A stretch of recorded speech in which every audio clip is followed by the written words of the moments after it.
We are recording this. Just wanted to. Okay, this is the first webinar in our series on gender equity, mobilization, and sustainability. And we would appreciate if you could enter your name and your affiliation in the chat box as you come in. I want to just start with a few housekeeping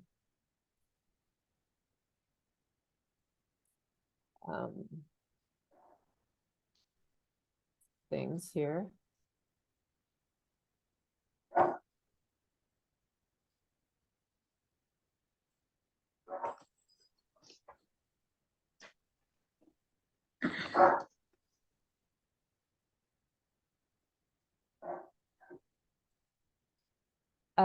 During the presentation, we'd appreciate if everybody make sure their microphone is muted. I think that everybody, as they're coming in, we're muting them, but just in case it's not muted. You can use the Q&A function, which is down at the bottom of your screen for asking questions or comments. Appreciate if you could use that because so that we can then be prepared to answer them at the end of the presentation. And also the chat function you can use for any logistical issues that you might have and send it to Taylor. Taylor is our social work intern from Rhode Island College. And so she's in the background helping us out today. So this is just a brief outline of what we're going to do. And let's move into the, I wanted to give an introduction, a little introduction to the webinar series. So I'm Karen Kaiser, and I'll be the moderator for today's session. And the webinar series is being co-sponsored by a U.S. nonprofit called Friends of Kalungarai and Adelphi University. Friends of Kalungarai supports community-based programs of Kalungarai, which is an NGO that serves widowed, abandoned women in South India with community-based programs such as microcredit loans, self-help groups, and leadership training, among other things. This series of 6 webinars features experts leading innovative programs that focus on poverty, women's rights, environmental justice, and socioeconomic development in South Asia. The webinars will focus on the UN Sustainable Development Goal number 5, which is, quote, to achieve gender equality and empower all women. Despite our efforts to educate and economically empower marginalized women in the global South, there is still extensive work to be done. According to the United Nations reports, they say that gender inequities are still deep-rooted in every society. Women suffer from the lack of access to sustainable work and gender wage gaps. Many are denied access to basic education and healthcare and are victims of violence and discrimination. Furthermore, they are underrepresented in political and economic decision-making processes. Despite the discouraging reports on reaching the SDG goal, there are numerous initiatives making progress in empowering and mobilizing women and girls. I just want to mention a couple things about the 4th gem in our series, which is sustainability. When examining the 17 UN SDGs, all of them address some aspect of sustainability, namely dimensions of climate change, water, food, and land, and environmental health. As we move forward, we need to recognize that our programs that address gender equality must also need to think about how we integrate it with dimensions of sustainability. They are all very interrelated. It is hoped that these webinars will help us to further understand the complex interactions among these dimensions and explore how policy and social activism can build synergies between them. I would now like to introduce Dr. Gokul Mandanyam, who will be introducing our speaker for today's webinar. He's a professor at the Rhode Island College School of Social Work, where he teaches macro practice in the MSW program.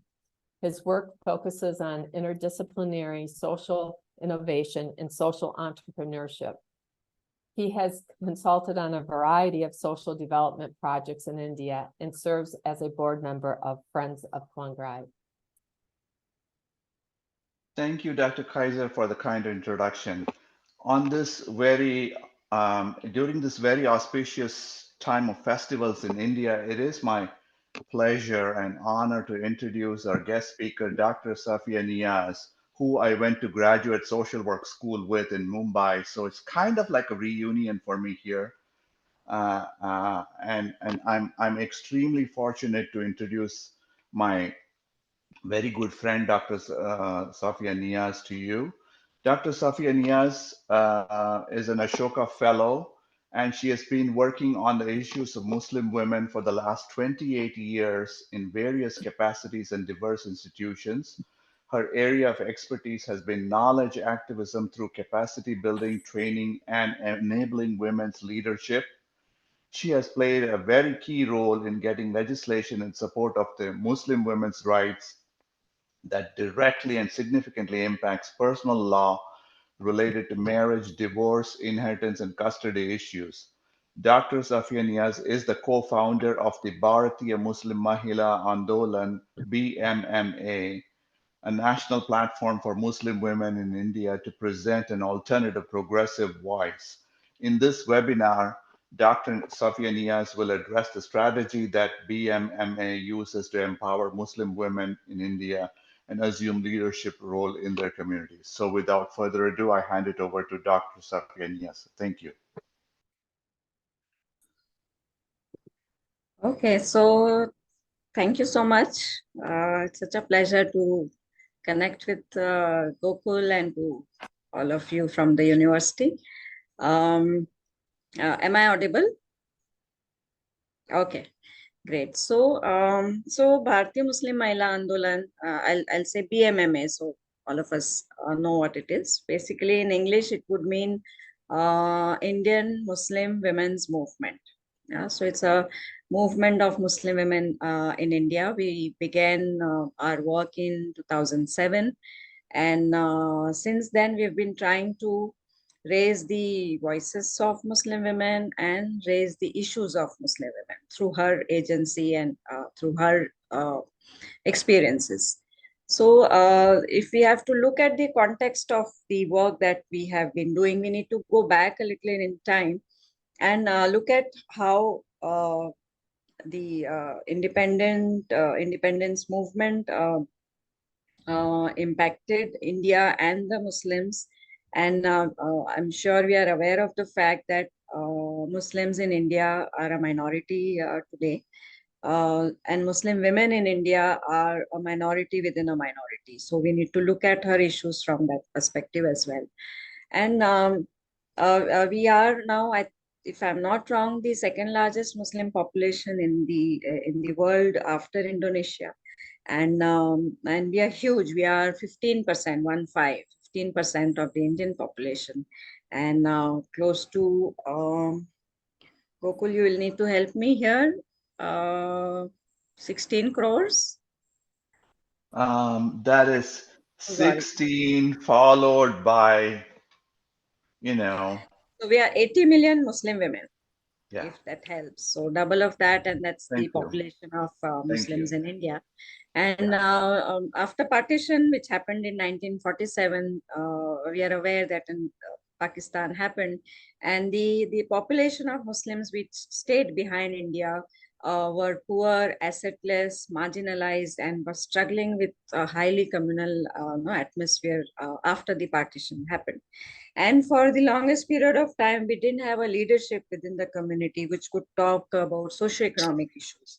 We had a big group which emerged from within the community, which was largely religious oriented, And for various reasons, these religious groups got political patronage from the governments that happened after the partition.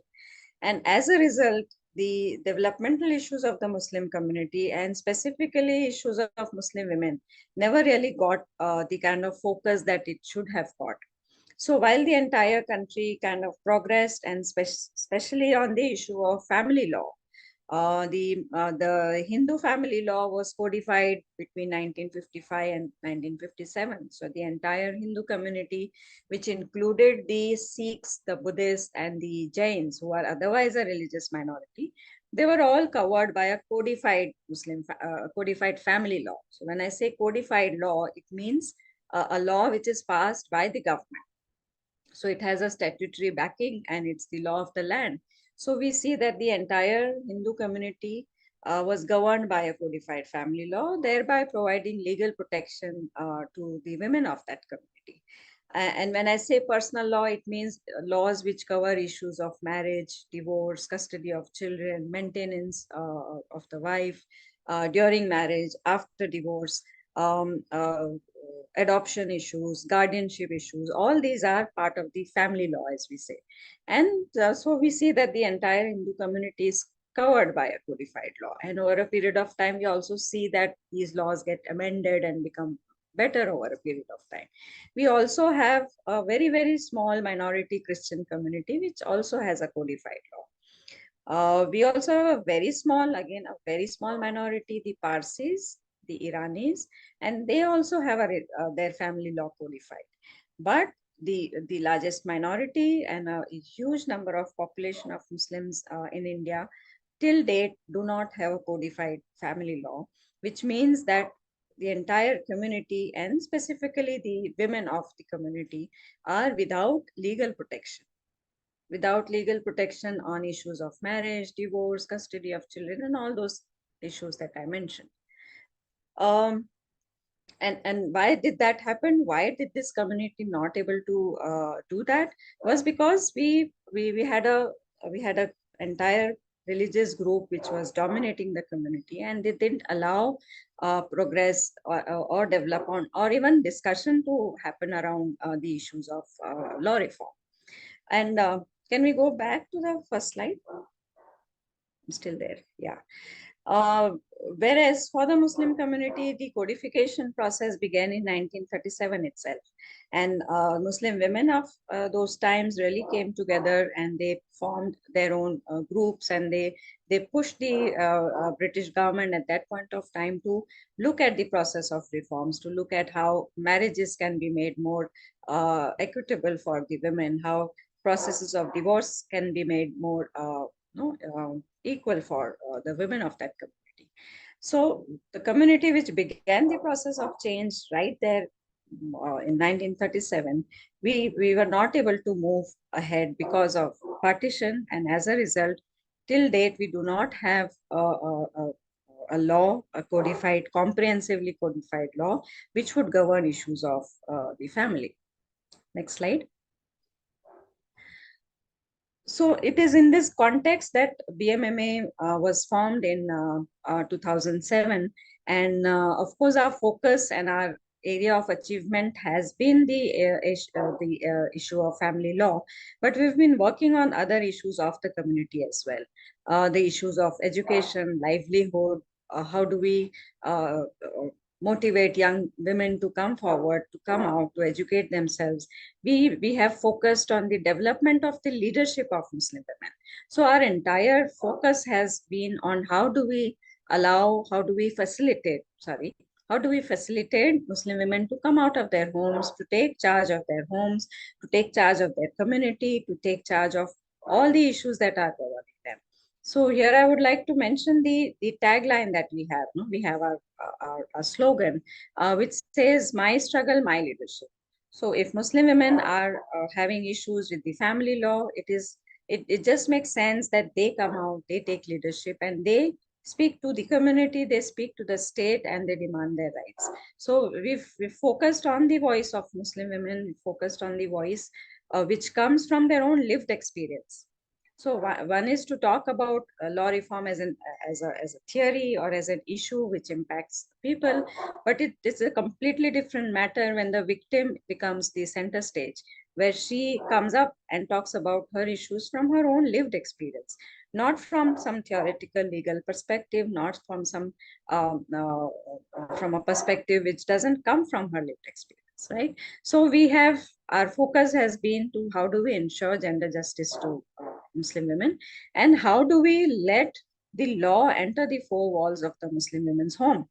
Because it's been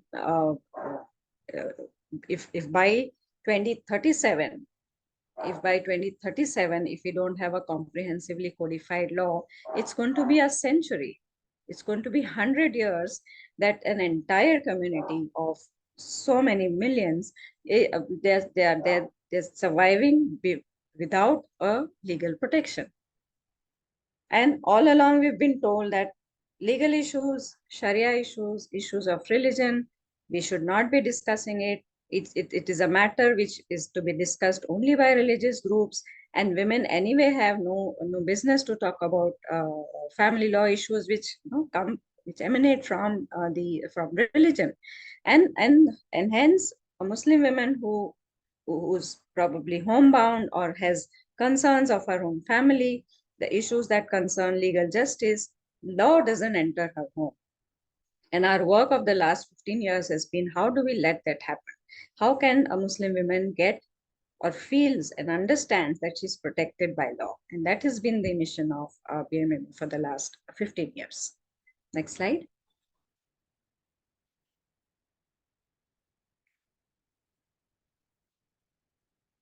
Yeah.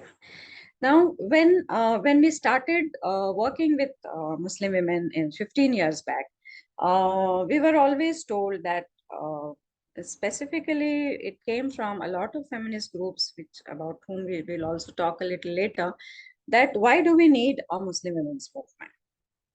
Why do you want to break the feminist movement or the women's movement, which has been responsible for some wonderful work in India?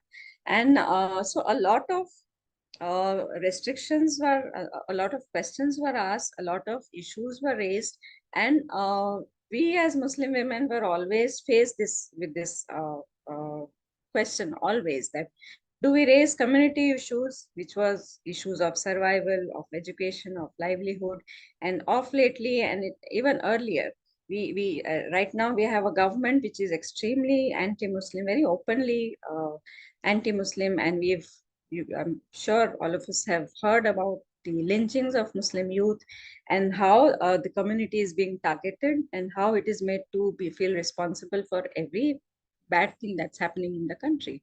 So Islamophobia is at its peak right now in our country. It has always been there, but now it's thanks to this government that it's so open and blatant. It's on your face. And as a Muslim woman, we are always told, look, the community is very vulnerable. Don't talk about these issues. Don't talk about Sharia. Don't talk about family law. We need to just keep it low. Time is not right. We've been told this time and again.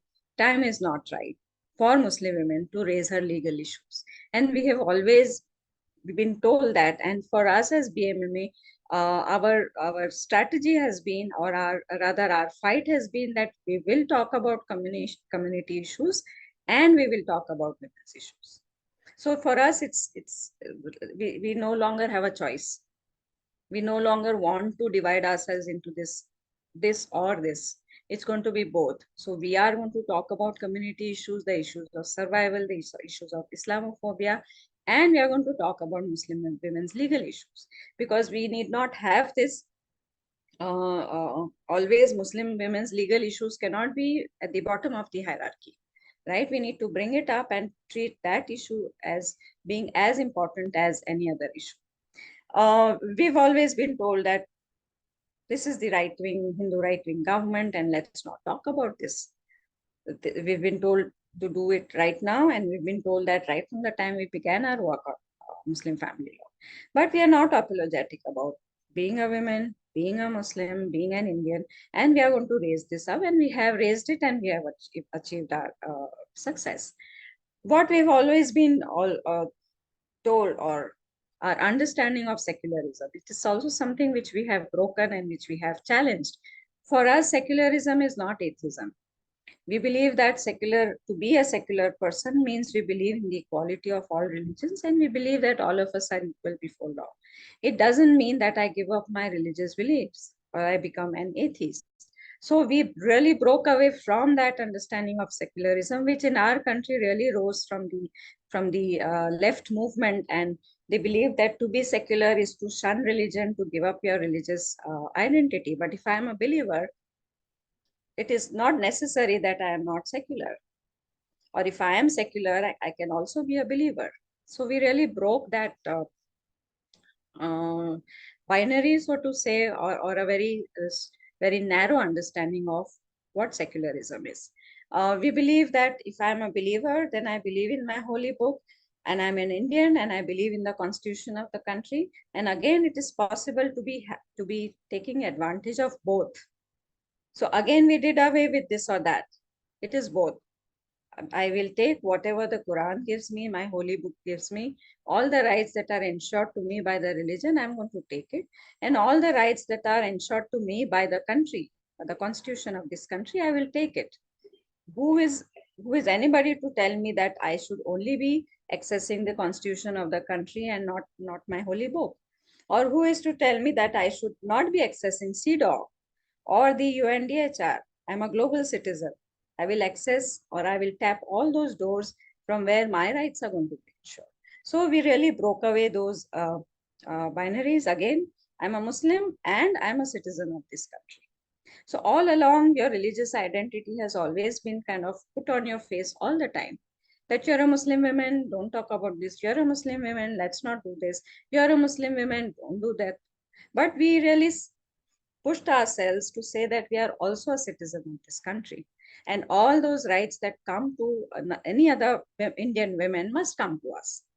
And that again was for something as basic as that. We had to really struggle and we had to push this framework within the community, within the larger secular groups, within the larger feminist groups, and to the state, that we have a voice and we are going to speak as a citizen of this country. Yeah, next. Okay. We've also been told about the kind of work that we've been doing, where we have focused. In fact, our name suggests that we are Muslim women, and we have really not shied away from this identity-based movement that we have started. We've been very focused. We've been very sure about who we are, and we are not ashamed of calling ourselves that. So shunning away the Muslim identity, shunning away the identity of a Muslim woman is something which we protected ourselves from.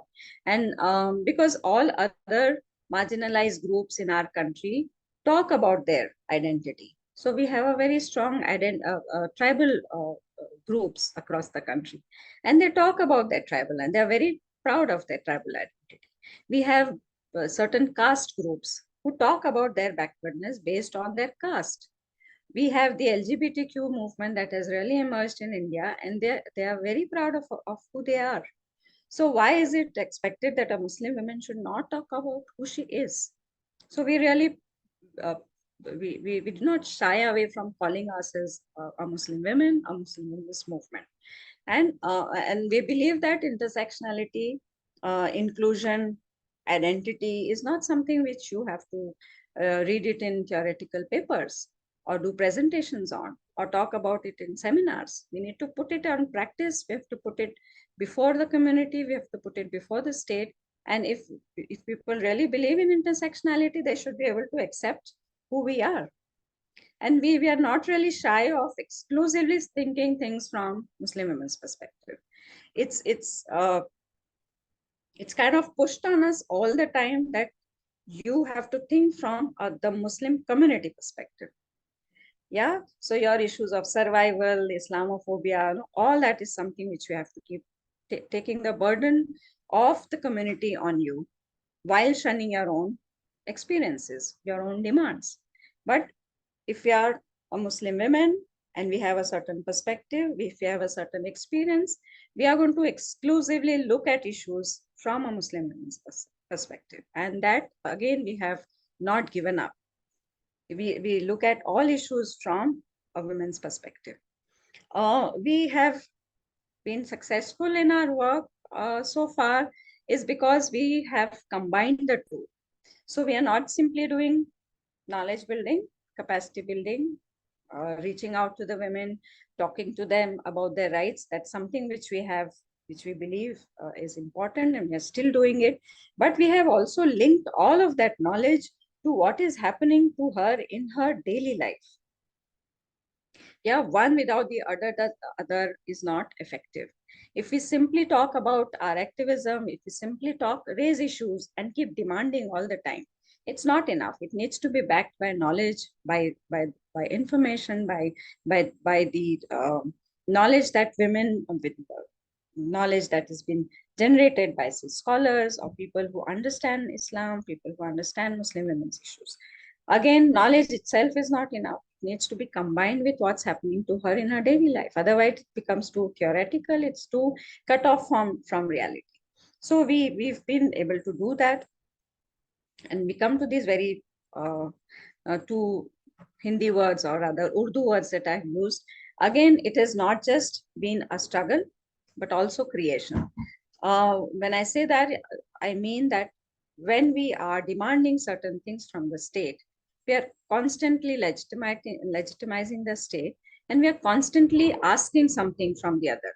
So we ask a family law, we ask for education, we ask for livelihood opportunities, we organize and mobilize Muslim women, and we do a lot of struggle so that the state responds, right? So you are giving the state a legitimacy, power, so that it responds to our demands. Yeah, so that's been a very normal way in which movements work for bringing about change.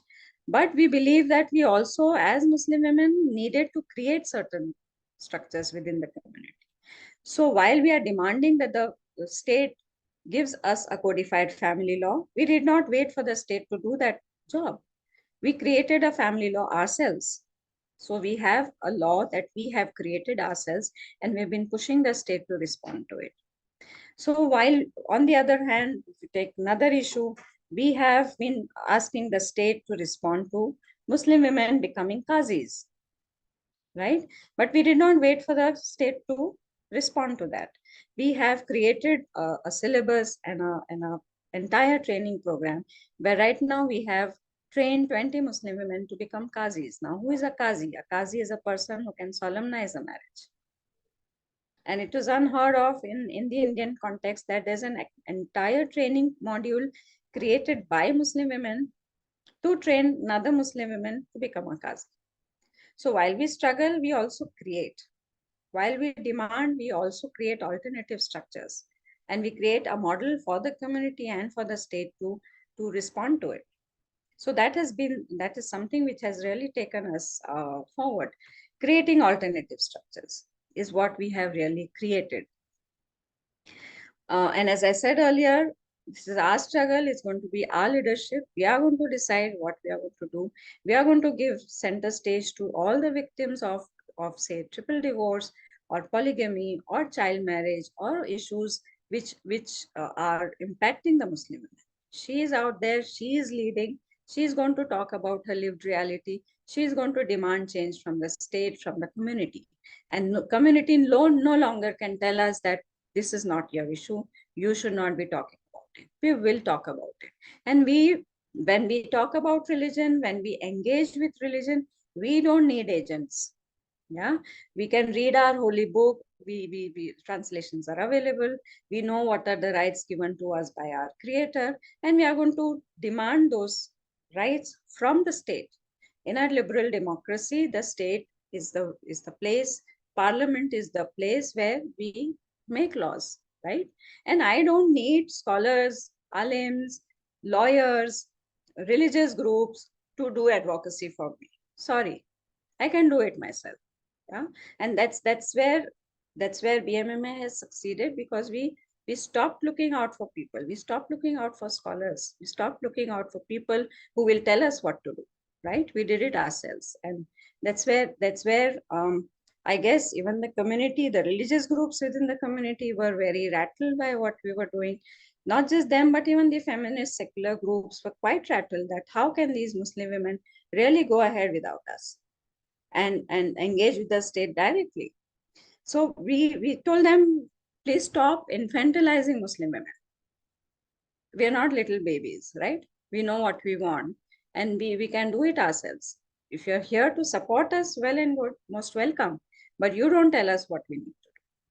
And that's the confidence that has taken us no, so far. Next slide. Okay, so what have we done? So as I said earlier, we've been working on education, livelihood, and the regular economic, socio-economic issues, educational issues of the community through the leadership of Muslim women. So that's been the core framework under which we work. But on the issue of Muslim family law, we have worked a lot with the state, within the community, and our goal has always been that how do we empower Muslim women so that she could demand her own rights, especially legal rights. We were very aware that legal rights have always been below the hierarchy in the whole spectrum of needs of the community. It's always been education, livelihood, education, livelihood, education, livelihood. Yes, extremely important.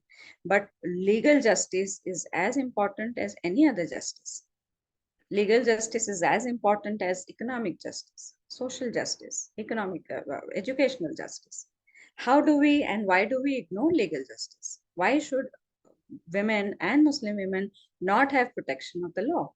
So right from the time when we started our work, we've been demanding a comprehensive legislation of the Muslim family law, which will cover all other issues. We are tired of these piecemeal, little bits of pieces of law being thrown at us. The latest being the triple divorce legislation, which came in 2019 after BMMA's campaign and advocacy for getting that law. But we want a comprehensive law. We are done with this piecemeal. So far, we have very small 4 little bits of pieces of laws that are there for us. But now our focus is a comprehensive legislation.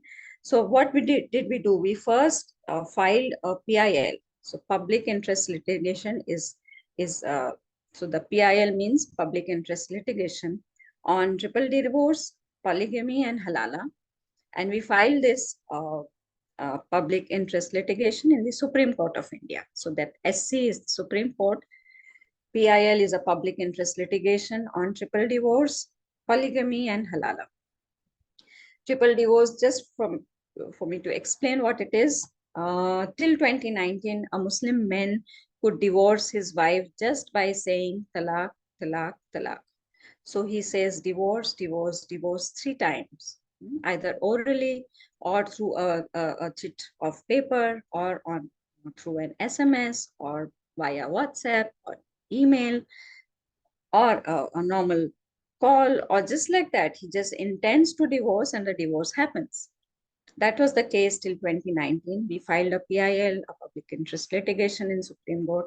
We got a very positive judgment from the Supreme Court. The Supreme Court also directed the central government to pass a legislation, and that's how we got a legislation against triple divorce in 2019. But we don't have a law against polygamy. We don't have a law against halala. Now, what is halala?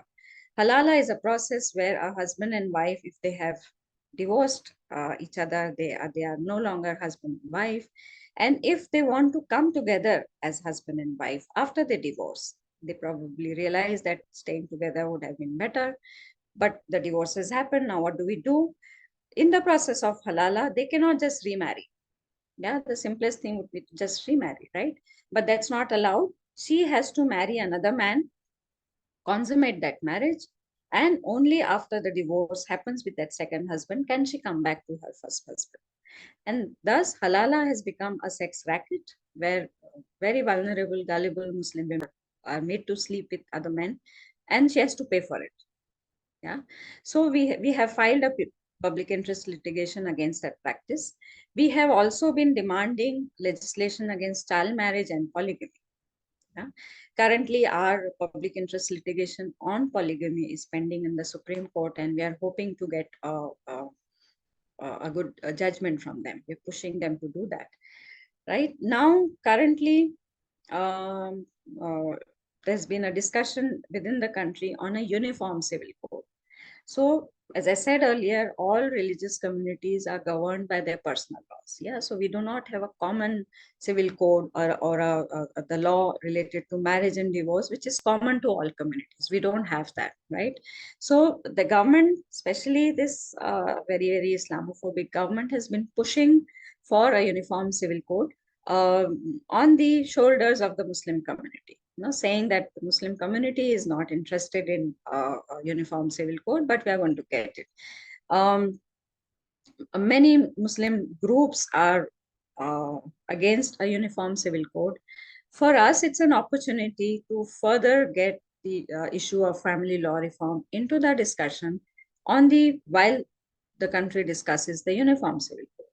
And we've prepared an 8-point agenda, a 25-point agenda, which we have currently given to the Law Commission of India, saying that if a uniform civil code comes up after wider and deeper discussions with all stakeholders, these 25 points from the perspective of Muslim women must get included in the uniform civil code.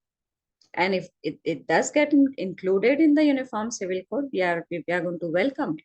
But if it is not included in this common code that you are going to come up with, we are not interested in it. So as I said earlier, exclusively looking at issues from a Muslim woman's perspective. So while the entire community opposes a uniform civil code, we are looking at it from a very, very nuanced perspective. If my issues are going to get addressed, why should I not support a uniform civil code? So that's where we are as far as this issue is concerned. We've been reaching out to the government continuously on regular basis through our submissions, through our demands. Our draft law is lying with the government. Our submission on the issue of child marriage and polygamy is lying with the government. Our demand for inclusion of those 25 points in the uniform civil code whenever it comes up is lying with the government. And we are hoping that as and when time goes ahead, the state will realize the importance of giving legal protection to Muslim women. Next. Now, what has been our community processes while we are talking about advocacy, campaigning, and lobbying with different government stakeholders? What is actually happening, or what have we actually done in the community? As students of social work, that's where really we need to, probably that's where the interest is.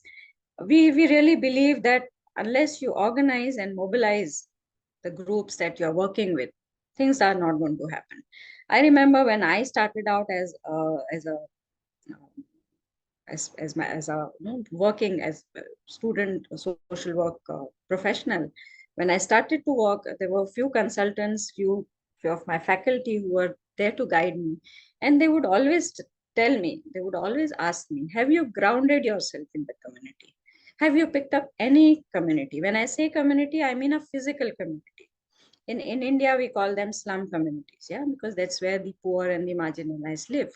And she would, for constantly 2 years, she would ask me, have you grounded? Have you found a community? Have you found community women? And that's where it's important that as social work professionals, we ground ourselves within the community, surrounded by people with whom you're going to be working, for whom you will be working, with whom you will be working. And that's how movements happen, right? Movements are grounded in people. Movements are grounded in communities. So you have to be surrounded by, so all our centers, if you come and see where we are working, all our centers, we are there across 10 states of the country. All our centers are within the communities. So we have people, women walking in and out of our centers, coming for trainings, meetings, asking questions, demanding certain things, or just coming and sitting and talking and chatting. So you have to be grounding yourselves amongst the people, amongst the group that you're going to be working with. For us, it has been very important that we talk about, I said earlier, capacity building, knowledge activism. Women must know their rights. They must know what law is. They must know what are the constitutional rights. They must know what is there in the Quran for them. It's a Q, not a G, right? How do we ensure that we know our religious rights, our constitutional rights? So for us, training, capacity building, knowledge activism has been the core of our work. It's really the core. Once women have the confidence, when they have the knowledge, they are ready to speak up in public meetings, in public hearings. So for the longest period of time that I remember, we organized a lot of public meetings. So the first half of our movement, we would have public meetings where on the dais, on the stage, we would have all kinds of scholars and big names and people who knew Islam and people who knew the constitution. And we would have the women in the audience who would be probably listening and trying to understand what's happening and how is it related to her life. And we realized that with these kind of public meetings, we're not going anywhere, because people say one thing on the stage and completely different of it. You have a public space, a public face of this expert, but the private face is completely different. So we realized that no longer our public meetings are going to be headed by these so-called scholars. All our public meetings turned into public hearings. And we got women, the victims of triple divorce or polygamy, women who are up there on the stage shivering. They have never held a mic in their hands ever, but they were out there talking about what's happening to her in her life. What's her lived reality? As a scholar, you may say 100 things about her rights given in the Quran, but what is happening to her in her daily life? Is she getting those rights or not? So that has been very important for us, to give voices to the victims and make her the center stage.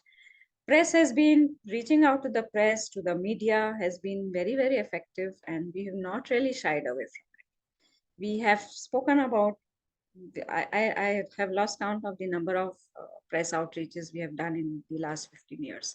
And talking about Muslim women's legal issues upfront, codification upfront, without shying away from it, without feeling embarrassed about it, without getting scared about it. We've done that. We've used the media in a big way. Of course, doing case studies, researches, releasing Muslim women's voices in a scholarly or in a organized scientific way, written in newspapers, magazines, and talking about the issues of Muslim women. We are a movement, so we have to be in the public all the time, right? So public protests, doing rallies, giving submissions to the government, using the social media. So as social media developed over the last 15 years, for example, we ran a campaign during the holy month of Ramzan. In India, we say Ramzan, right? It's not Ramadan, it's Ramzan. And 30 days of those fasting, we had 30 victims of triple divorce, talking about their stories. So we made little pamphlets and we did that online. So how in our own ways we use the social media to reach out to the larger public. So that's been our community process, reaching, organizing, mobilizing, building up the knowledge base, and pushing Muslim women to be out there to be talking about her rights in her own voice. We've generated a lot of resources around the issue of triple divorce. We came up with pamphlets, little small booklets on what are the Quranic verses around that issue. We did a study of 5,000 Muslim women, and which is called Seeking Justice Within Family. It's available on Notion Press. So if anybody is interested, you can access it. Again, case studies of women who have been impacted by family law, impacted by triple divorce. We created a law itself. Although I'm not a lawyer, none of us are lawyer in our group, but we believe that as ordinary Muslim women, we need to create law from a very, very grounded perspective. So if I'm a lawyer, I would never write a law, because I would get caught into the theory and the the burden that comes from being a lawyer itself, right?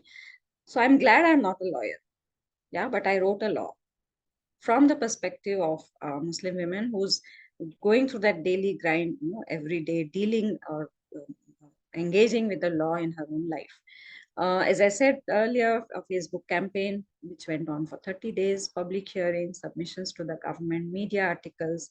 There are few movies that have been made.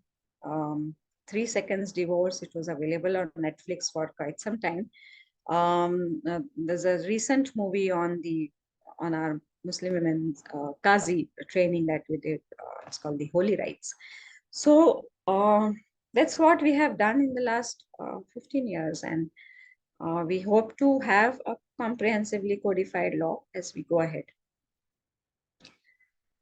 So that's it from my end. I hope I was able to communicate. Thank you, Dr. Safia Niaz. Thank you. Thank you. Okay.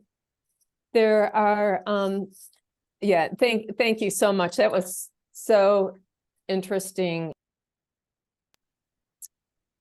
We have a number of questions in the chat box. So why don't we start with those? And in the meantime, if anybody else has other questions that come up too, you can write them in the chat.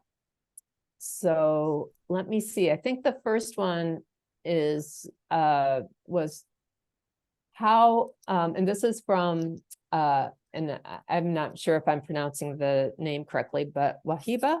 Wahiba. Okay, got it. How Muslim women issues are different from Indian women issues and concerns besides being a minority among a minority. So a lot of issues are common. I mean, why just within India? I mean, across the globe, there are certain issues which are common to all women. Domestic violence is not confined to Muslim women or Indian women, right? All of us face it. Decision making, how do we make our voices heard within our families? I mean, this is not just about women out there, yeah? We are women in this room and we know what happens to us, yeah? Within families, within communities. So all those common issues remain common for all women across the globe. But in India, because our focus has been on law reform, that's where the departure happens, right? So as I said earlier, we don't have a comprehensively codified law. And for the longest period of time, Muslim women were not even given that space within the community to talk about it. So if you know this name called Shaban, right? She was the one who filed a case in the Supreme Court for demanding post-divorce maintenance from her husband. And at that point of time, the amount of the maintenance that she was supposed to get was 175 rupees, as meager as that. But the conservative groups within the community saw that Supreme Court judgment, which went in favor of Shaban, as an infringement on religious rights. And they pressurized the government of the day to actually pull Muslim women out of the ambit of the law of the land. So we have a criminal procedure code which it says that it's a crime if you don't give maintenance to the women, because if you don't do that, she's out on the roads, yeah, and that's a crime. But Muslim women were pulled out of it, and the entire community did not speak up for her, except for a few voices, right? The religious groups really pushed their way through it. And that's the difference. Today, we have other women from other communities who are able to speak up. And as BMMA, as a Muslim women's organization, last 15 years, we've been really able to speak about it. But before that, it was always, don't talk about these issues. These are matters of religion. These are matters of Sharia. You have no business to talk about. Mm-hmm. And so that really is the departure. What also makes our job a little more difficult is we are highly, our social conditions, our economic conditions, our educational conditions are really, compared to other communities, it's really bad. We are improving, we are getting better, but we still have a long way to go. And as a result, you have conservatism coming in, Islamophobia has been one of the top reasons for us to really go within, inward, becoming more regressive, we're becoming more conservative. And unfortunately, I don't know if it's something which we need to really look at is the Muslim middle class, the educated middle class. I find them more conservative than the class which is really not educated or still struggling to survive. I don't know if that happens in other communities, but Muslim middle class is extremely conservative. For example, in one of my meetings with practicing Muslim lawyers, we were making this draft law, and we were sitting with a set of lawyers, and they're part of this lawyers association, right, practicing. And the draft law, when we were making this draft law, I asked the group, should a Muslim girl be married at the age of 18, which is the law of the land, or the Sharia law which says 15? And this practicing Muslim lawyer, middle class, educated, moneyed, right? He gets up and he's asking me, what is the problem if a 13-year-old girl gets married?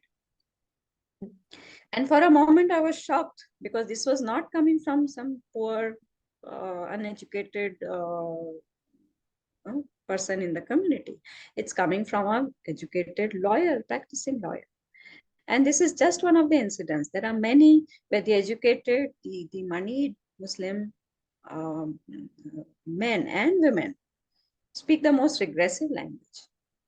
And that, I think, is also something which is setting us apart, and which is taking us, pushing us, pulling us behind, while we go ahead for our demand for change.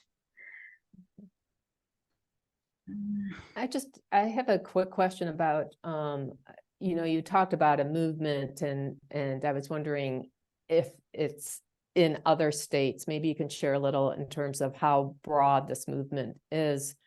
You talked a lot about your state, but what about the other states? Could you share a little about that? No, what I just shared is about all the other states, because right now we are working in 10 states, and we have a kind of a structure also. We have a national council, which is like the apex decision-making body of the movement. And since COVID and after that, we are struggling to survive. We need more resources to be able to meet and pick up our work. But otherwise, we are 100,000 members across the country. And our volunteers, despite not having the resources and the money and the funds to do what we are supposed to do, are out there, and they are continuing the work in their own minimum way that we are doing. And yeah, so that's where we are right now. We are in the 10 states across the country. Well, we only have about a minute left, and there was one question about the recording of the meeting that Taylor had answered in the chat, that the recording will be on our website, and the website is given there, and it's we'll be following up. And maybe at this point, unless there are any other burning questions right now, maybe people can contact you directly if they have any questions, and your information is again in the meeting chat box. I believe it's, or was it put in the question and answer? No, I can put my number. Okay. Did Taylor, did I get all of the questions in the Q&A? I guess I was looking in the chat box instead of the Q&A box. So yeah, that's my number.